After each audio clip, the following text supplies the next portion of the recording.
Okay, so now we've installed the front sprocket. Now we're going to take off the rear sprocket. Alright, so the rear sprocket is a standard 45 tooth for this 2009 V-Star 250. I'm replacing it with this 40 tooth. I have there the old chain, and then next to it the new one with a master link, and that chain is a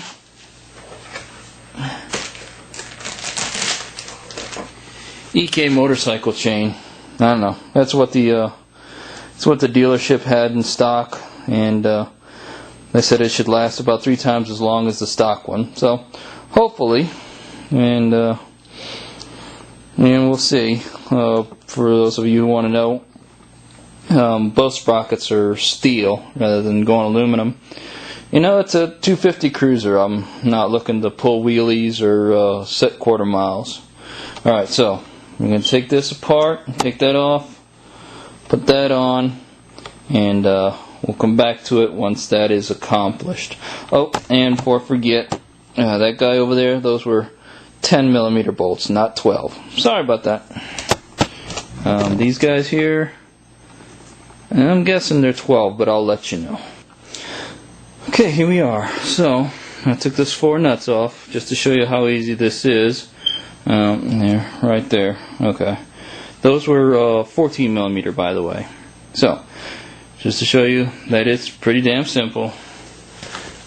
Take this one off. Put the replacement on.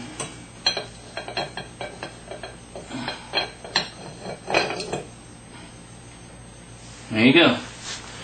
Perfect fit. Piece of cake, right?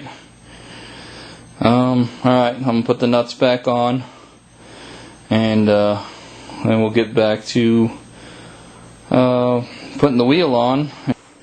Alright, here we are. I gotta tell you, I am pretty excited. You can see I've got it around the front sprocket, and I've got it around the rear sprocket, and everything is golden. Now, my biggest worry was whether or not the chain was going to be long enough, going from 1645 to 1740. I figured it would be. The guys on the Virago Tech forum said it would be. So here it is. Let me show you. Bone stock. This is why I was worried, because I don't have a chain breaker. But alright, you can see that 112 lengths is perfectly long enough. You can see it's got a lot of slack, so we're going to have to do a little bit of adjustment, but that's cool. That's not a problem. I'm going to go ahead and put this master link on. You should follow your instructions that come with the chain right there. You can see the other rings and the master link there. And one important part I don't want to leave out, just because, you know, it's kind of important. You'll find this packet, this desiccant packet in there. It says right on there, do not eat. Okay? You got that part? Don't eat it. It's bad for you. If you do eat it, I won't be held responsible. You're a moron. Alright. Now, what they don't tell you in these here instructions, they make it look all nice and easy, like a pair of needle nose pliers. It's just going to slip it right on there. It's not. Matter of fact, it was such a pain in the butt, I had to go and get some channel locks. See there? And to get some channel locks to squeeze the life out of that thing until those things were finally protruding through the chain. Now, once that's done, you can actually release them, and they'll stay like this.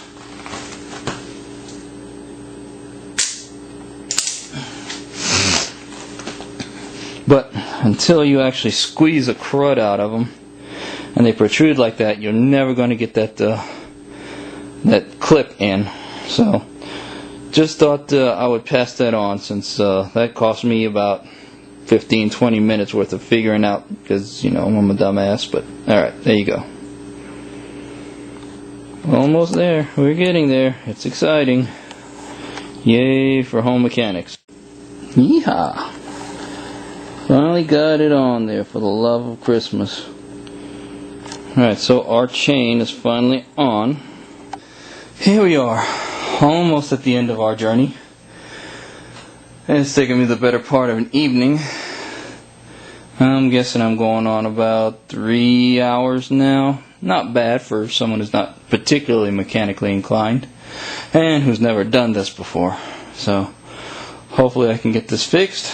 I can pick up, show you what tools I've used, take it for a test ride, and then get my butt into bed. Alright, you can see what we have on the ground. We'll put these guys all back in order. You can see I've already put the shock back on. So we're going to put on the chain guard. Then we're going to put on our rear passenger pegs. Finally the front sprocket cover. And last but not least our body panel. So I will give you a holler once it's all complete. Okay, so here we are. Finally got the tire put on. You can see that we've got our rear brake adjuster put on. Finally found out what that bar down there is for. What that does is it holds the rear drum in place so that when you press on the rear brake pedal, that thing doesn't move around, because the whole thing will turn 360. It just freely spins. At this point I still haven't tightened up the axle because I want to make sure that I tighten my new chain up to specs. But that should be it. If I can get a picture over here. Yep, let me get my workstation or my working lights going, because it's pretty dark outside. Okay, here we go. So there it is, all done. Well, except of course for adjusting the chain.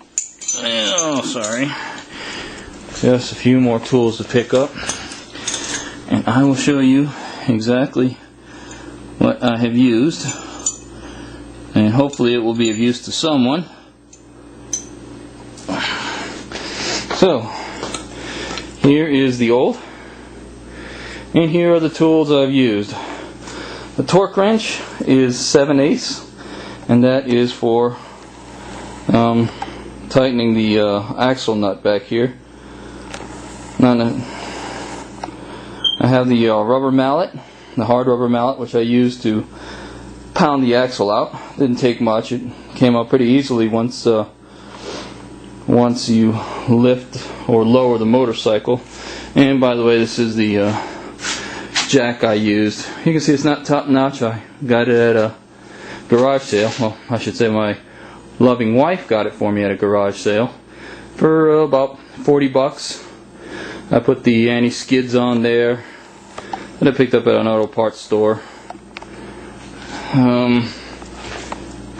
Got a ratchet cable or ratchet strap to keep the motorcycle from falling over on me. Always a good thing to keep it from falling over on you. Right, back to the tools. Sorry, I'm getting the towel on here. Can't actually hold the camera because I'm filthy. But anyway. Alright, so ratchet. I've got a 12mm socket and another Phillips head screwdriver bit. I've got a Phillips head screwdriver. I've got a 19mm open and open wrench, and adjustable, just for general use. I've got a 14mm wrench, then a 12, then a 10. The vice grip there was for, like I said, squeezing that last link in place.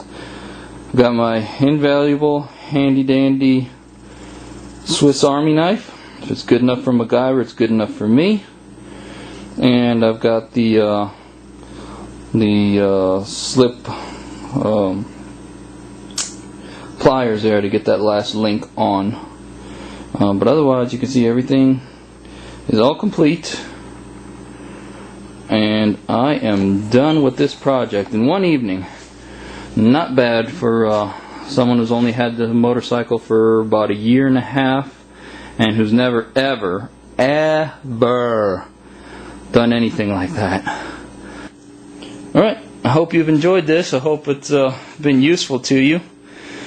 I did this video just because I couldn't find one like it, and being a novice mechanic, I was not real sure about it.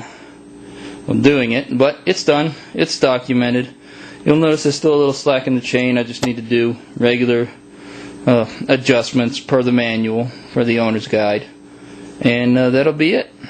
Thank you very much. Hope it's been useful. Bye.